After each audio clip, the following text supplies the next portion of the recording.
Good evening once again, everyone. Hope everyone's doing well. Sally, Mom, and Dad are doing well. Thank you for asking.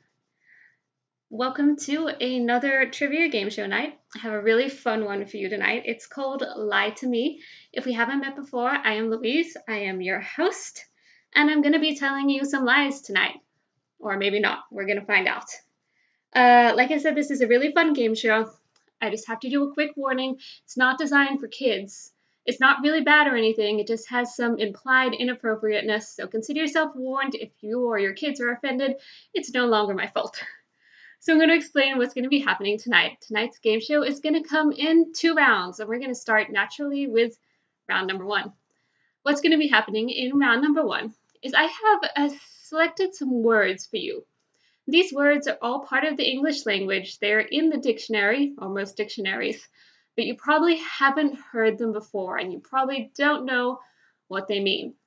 So I'm going to present these words to you, and then I'm going to tell you a little story about how I found out about these words, and then give you a definition of this word.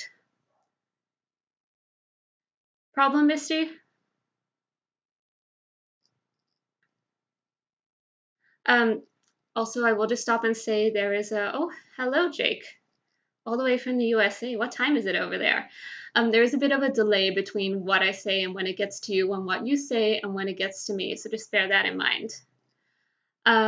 So I have these words. I'm going to present you with a story about these words and a definition of the word. Then you're either going to type truth or lie. Truth meaning yes, you think I have given you the correct definition for the word. Lie meaning no, you don't think that is the correct definition for the word. You're judging about the definition for the word only. The story is just for your amusement, and they may be true, they may be false. You'll never know. All right. And then I'm going to give you 5 a.m. Wow, Jake. Good for you. I would definitely still be asleep at 5 a.m. And I'm going to give you a point if you guess correctly for each word, whether I'm telling the truth or a lie. And obviously, you're trying to get the most points at the end. And I've printed out the words for you so you can have a nice look. Please don't Google the words.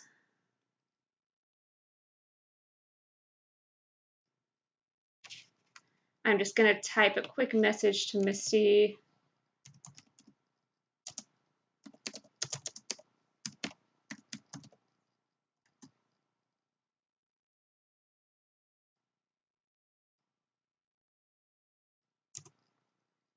Okay, hopefully you can work that out, Misty.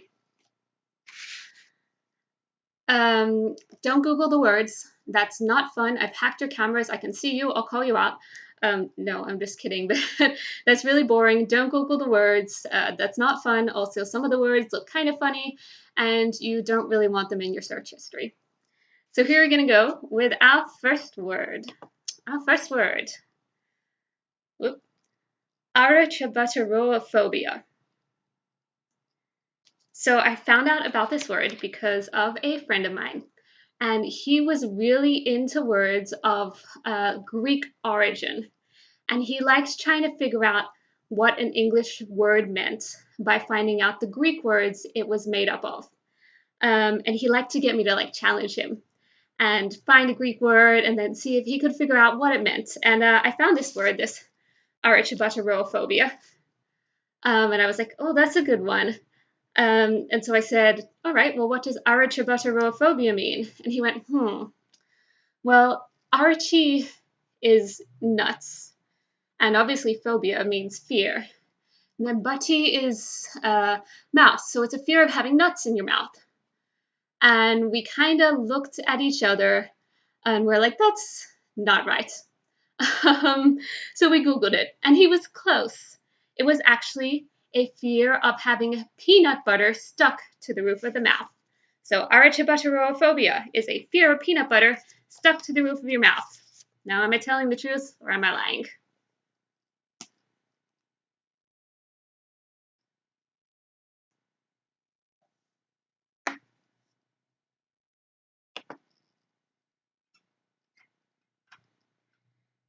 Jake, no funny points for this one.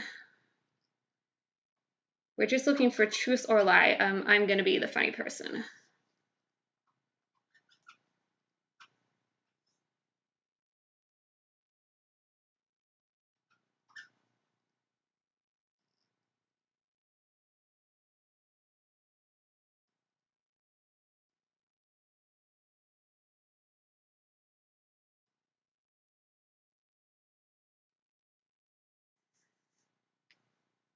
Wow, you guys all think I'm lying. It is true. Arophobia is a fear of having peanut butter stuck to the roof of your mouth. Now you can Google it if you don't believe me. It is true. So there were no points there. Everyone thought I was lying. You gotta watch out for me. All right, guys, next word, fipple. So I'm one of those people who has a habit of dropping their phone. And there was one particular day while I was rushing for the train, and I dropped my phone onto a concrete staircase, introduced to the step. They hit it off at first, but then they broke off, and my phone was shattered. Sorry. And so I took it to the repair store the next day, all good, did some shopping. I was walking back to the car, phone in my hand, keys underneath, shopping bag in the other hand, and I dropped my phone. So I tried to pick it up with the hand, and I missed, and then I tried to get it onto my arm. Still didn't quite get it, so I kind of stooped over to like slow the fall with my legs. And then I tried to grab it between my knees, and I ended up sticking my foot out, so it landed on my foot rather than on the ground, and the phone didn't smash. This all kind of ended with me like stooped over in the parking lot in this really weird, awkward position, and I hear this guy go, "Nice fipple." And I kind of like come up and like pull up my shirt and look really embarrassed. And he's like, "No, no, no, you misunderstood." Because he was talking about what I just did, which was a fipple, which is a fumble, but with your whole body. Lie or truth?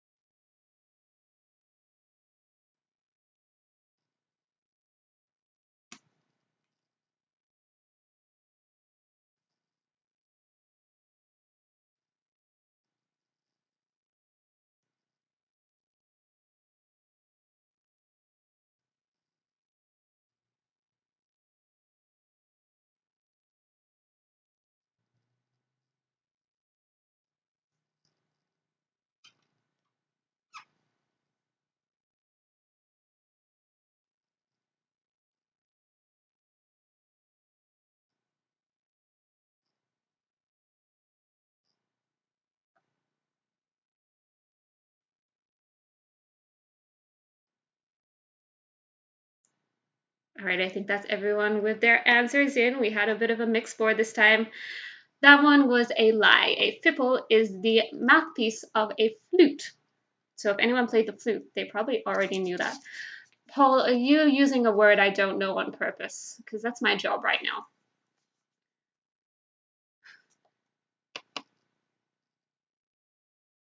I'm pretty sure I have actually done that, but I don't think it's called a fipple. All right, here we go. Word number 3, formication. So I really like to travel normally when I can. And one of the cool places I got to visit was New Orleans. And I was in a cafe with my friend, and we had a newspaper, and I was just kind of looking through it. Is there anything on? Anything interesting? Advertised there. And I kind of saw, oh, thank you, Paul. Paul gets a point there too, then. And except I have to Google that. So I was in a cafe in New Orleans looking through this newspaper, seeing if there was anything on. And I saw an ad, and it said, formication, $20. And I was kind of said to my friend, like, wow, is that the going rate here in New Orleans? Like, that's really cheap. No wonder it's popular here. One of the waitresses overheard and kind of came over, and she's like, yeah, a lot of people make that mistake. That's not what you're thinking of. Turned out formication was actually the act of conjuring spirits from the other side. So it was a voodoo man. So there we go. Formication, conjuring spirits from the other side. Truth or lie? I dropped my pen. Guys, I just fippled with my pen.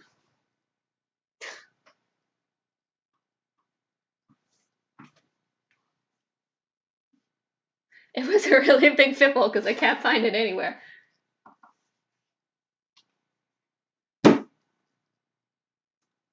Please hold.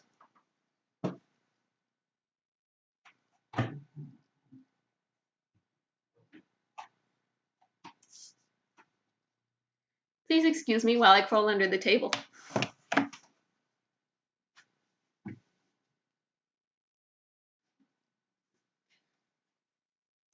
Okay, I got it.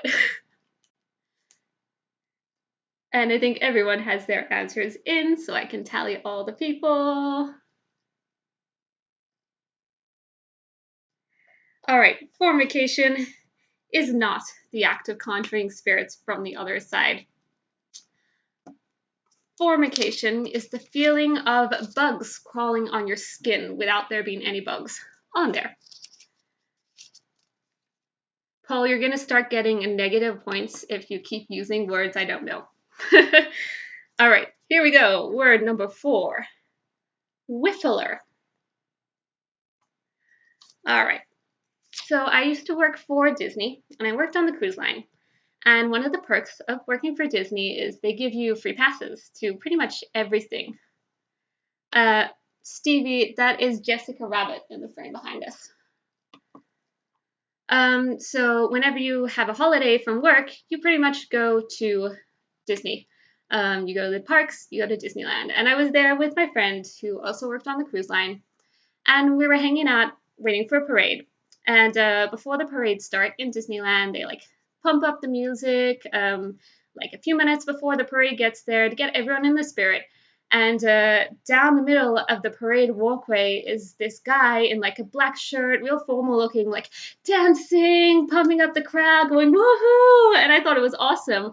But these two employees are standing there with like their face in their hands, and they're like, the whiffler has gone rogue. What are we gonna do? Someone's gonna get fired. And I was like, the what has gone what? And we went up to talk to them just about like working for Disney. And I kind of asked them, I said, the whiffler has gone rogue. You guys don't own Harry Potter. You can't talk about rogue whifflers. That wasn't quite it. Turned out he was supposed to be clearing the way for the parade, getting everyone out of the way so no children got hit by the floats. And that was supposed to be his job. He wasn't doing his job because he was dancing all the way down the street. And the job title of someone who clears the way for a parade is a whiffler. Truth or lie?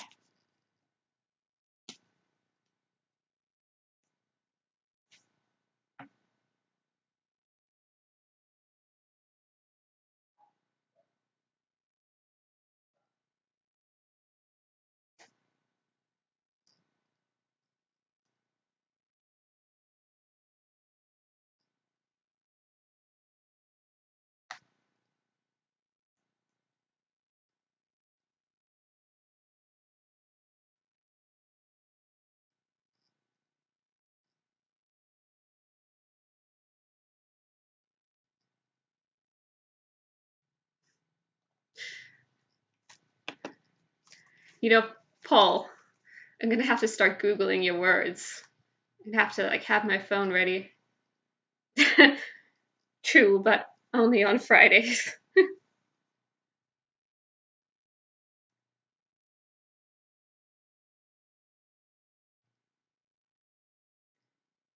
Veracity.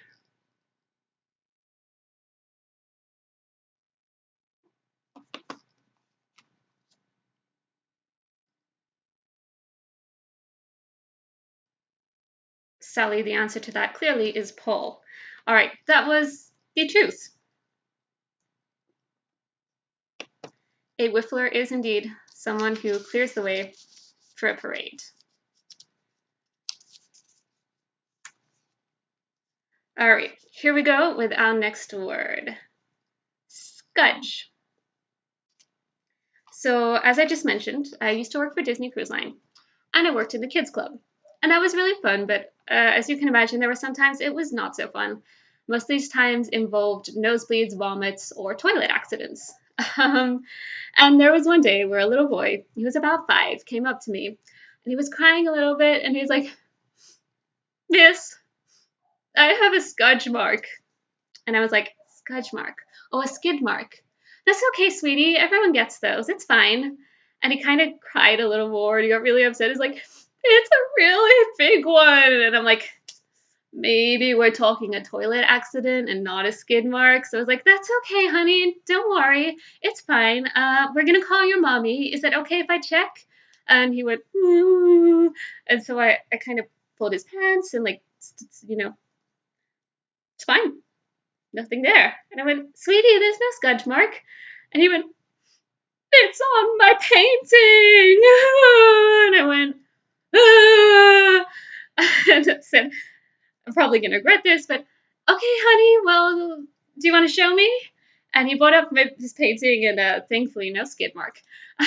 Just like a little mark where he'd tried to move some like lead with an eraser or with his hand, and it hadn't quite come off, and it just left like a kind of mark on the page. Mom turned up really promptly, and I just kind of explained the situation, and she laughed when she heard it. She explained that scudge was the word he was looking for. She was an artist, and that is the technical term for when you have a lead marking on your drawing because it hasn't erased properly. That is a scudge mark. Truth or lie?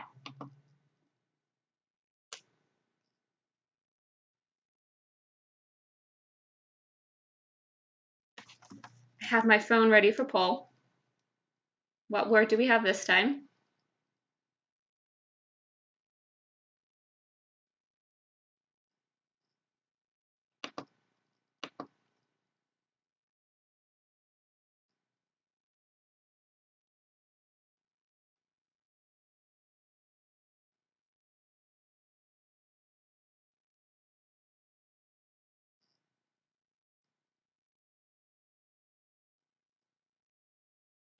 I was ready for him and he's given up.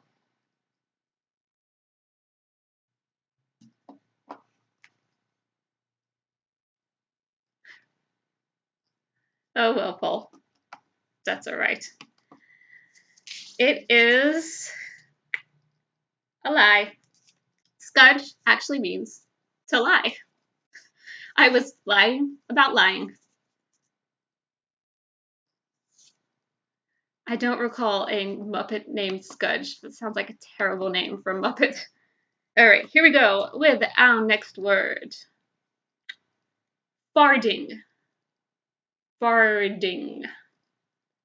So I came to know about this word because I'm actually a professional farter, and someone pointed it out to me one day. And there's a lot of ladies out there that are really good at farting. They do it normally before dinner. Sometimes they even go and do it after dinner. Their husbands are probably really tired of them doing it.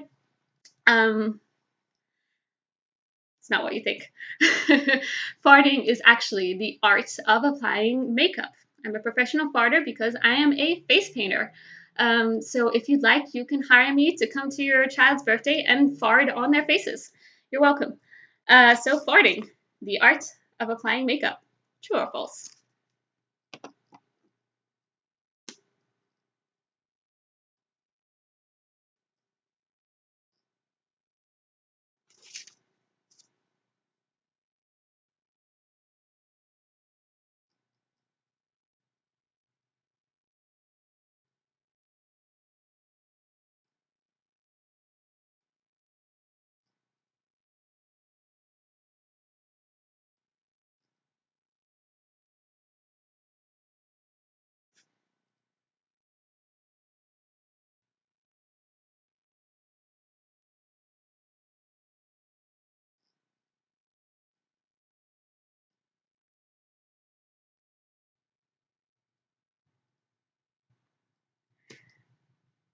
You guys all got it that time. That is the truth. Farting is indeed the art of applying makeup. I think technically it is overly made up, but it's basically true. All right, and we have our last word to finish off the first round. Wabbit. No, this is nothing to do with Elmer Fudd. So, like I mentioned earlier, I like to go traveling, and I traveled to Norway with my friend David. And David is from Mexico, so he kind of pronounces his name with a Mexican accent, and this really confused our tour guide in Norway. And our tour guide kind of was like, David, Havid, Diavid. He just couldn't get it. And we kind of gave up. We were done for the day. It was a 2-day tour. We woke up the next day and we came out and he's like, good morning, Wabbit. And he's like, no, David. Turns out it wasn't trying to get this name. he was asking if David was wabbed, because wabbed is tired. You haven't gotten enough sleep if you're wabbed. Truth or lie?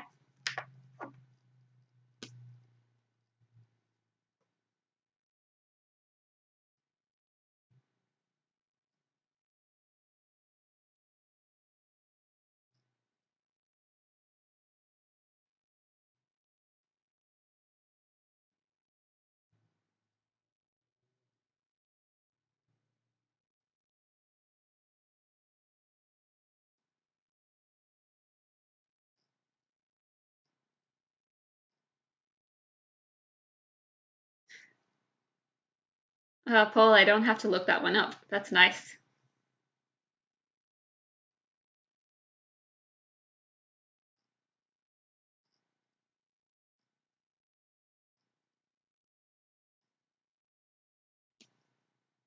I think most of you guys got that one. It is indeed true. It does basically mean tired, not enough sleep. So that brings us to the end of round one. Jake is in the lead with Misty just behind, but fear not, there are more points up for grabs in round two. So for round two, I've gotten some terms, some phrases, commonly used phrases, and I'm going to tell you about the origin of these phrases, where they came from. No stories, just straight up the origin of the phrase. And then you tell me if I'm telling you the correct origin or not, if I'm telling a truth or a lie. So the first phrase I have for you is codpiece.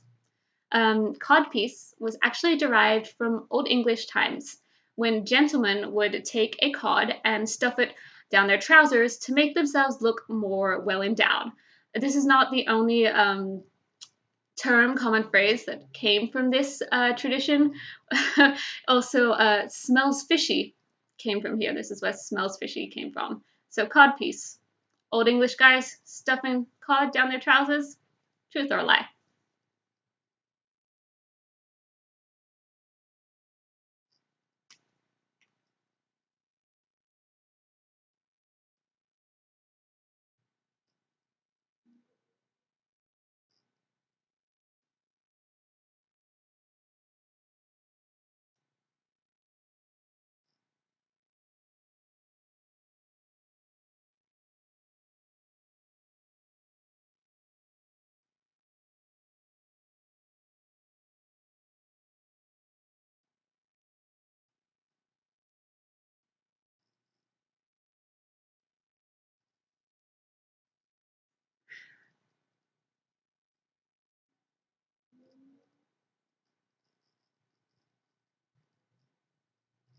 Paul, it's not just Old English, guys. If you ever notice a fishy smell coming off of Paul, we know what's going on.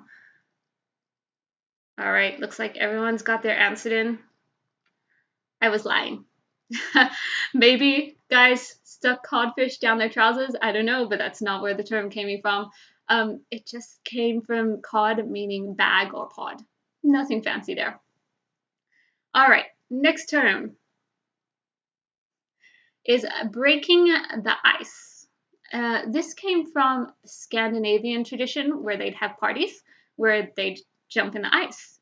And this was always fun and it was a great way to have the party. But before they could do that, they had to break the ice before they could start the party.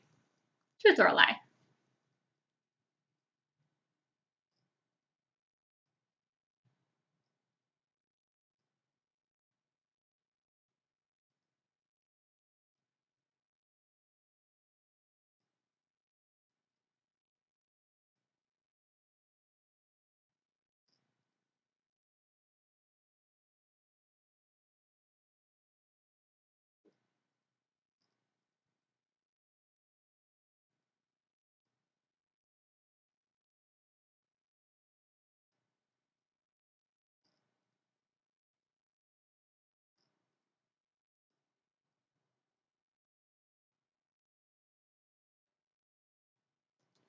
All right, I think that's everyone with their answers in. I was once again lying to you. It actually came from before there was road transportation and ships would only meet the trades.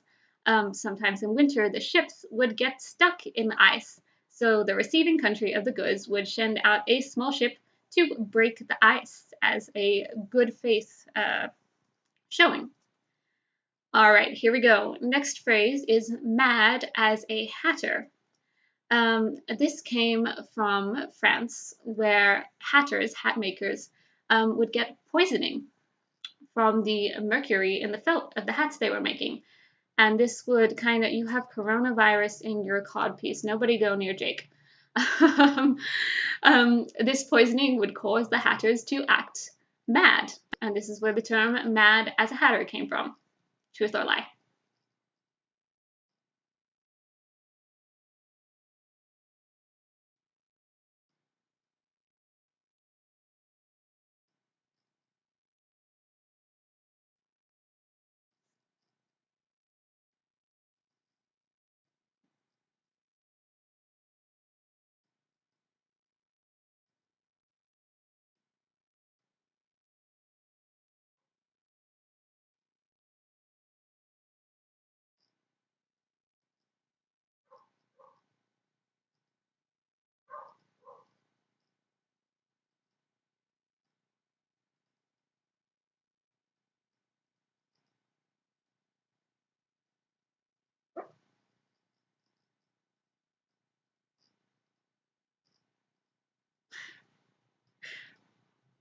All right. I think that's all the answers. It is the truth. And I think that's actually reasonably well known. All right, here we go with our next phrase. Misty has pulled into the lead. Jake, you're now behind on 1 point. Next phrase is barking up the wrong tree. And this phrase refers to hunting dogs who would chase their prey up a tree, and then the prey would jump to another tree, but the dog would keep barking up the same tree. Thus, it was barking up the wrong tree. Truth or a lie?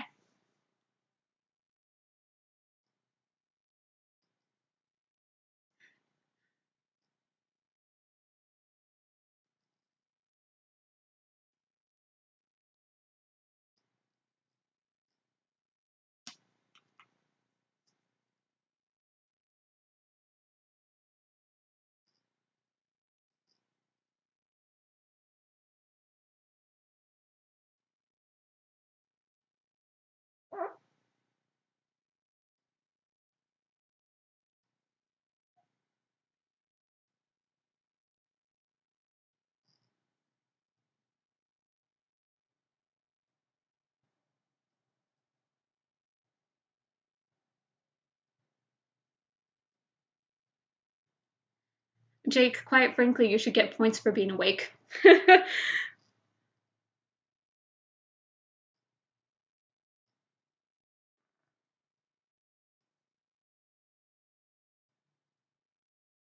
All right, I think that's all the answers in.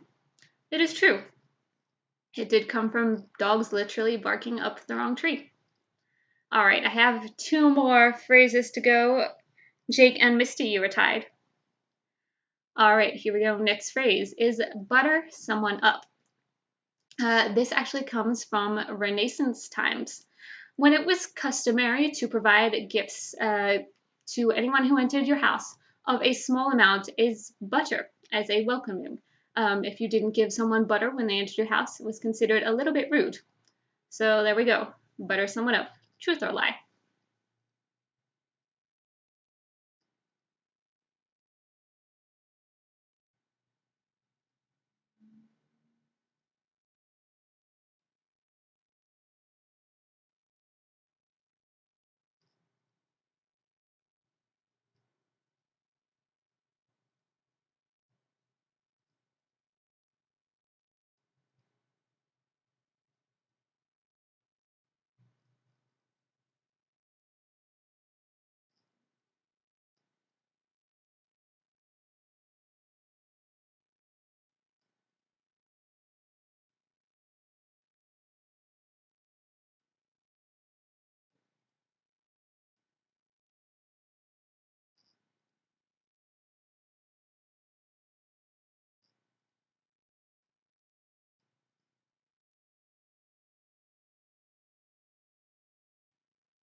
All right. It was a lie, and Jake is correct. It is origin in ancient India, and I think the truth is actually a bit stranger. It was a customary religious act in ancient India of throwing butterballs of statues at gods to seek favor and forgiveness. So next time you would like to seek favor and forgiveness from someone, throw a butterball at them. All right, here we go with our last one. We still have a tie between Jake and Misty, so this could be for the tiebreaker. And if it's not, I don't know what I'm going to do. I'll have to think on my feet. All right, here we go. Last one. Hands down actually comes from horse racing. If you're way ahead of everyone else, you can relax your hands and the grip on the reins and let your hands down. Truth or lie?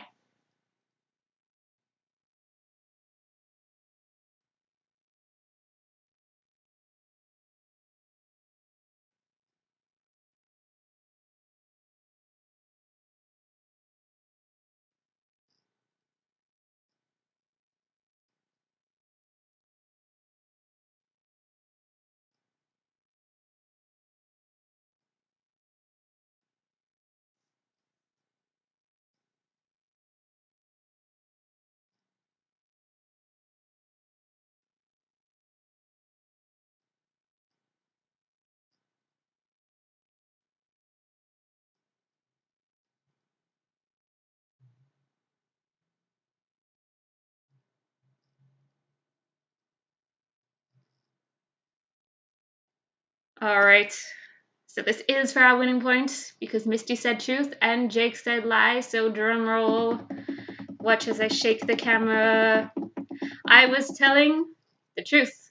That makes Misty our winner. A round of virtual applause for Misty. Well done. You have bragging rights for the rest of your life. This is a lifetime prize. Congratulations. Well done, Misty. And thank you guys very much for joining me. I had fun. I hope you had fun. I'm gonna take a little pause and just wait till the start of next week to see what they announce with the New South Wales with if they lift any restrictions. We might start having just small little trivias in parks for those who feel comfortable and safe turning up. I'm gonna keep doing live streams for a little while too, but I'm just gonna pause for a minute and wait and see what happens so I can organize that. But there will be more live streams coming as well, and maybe some actual real life meetups out in the park, social distancing, all that stuff. Thank you guys. Thank you, Paul. I do have a donation link, virtual tip jar, if you feel so inclined, but I'm just happy to be amused during isolation period. Um, if you would like to say thank you and you haven't done so already, please do subscribe to my channel, check out my videos, and like, because that's my little project right now. And that's all the thanks I need. And stay tuned on the meetup page because there will be something announced at the start of next week. I'm just going to wait and see what announcements are made. Thank you guys, and I will see you next time, maybe in real life, maybe not. Who knows? Thank you guys.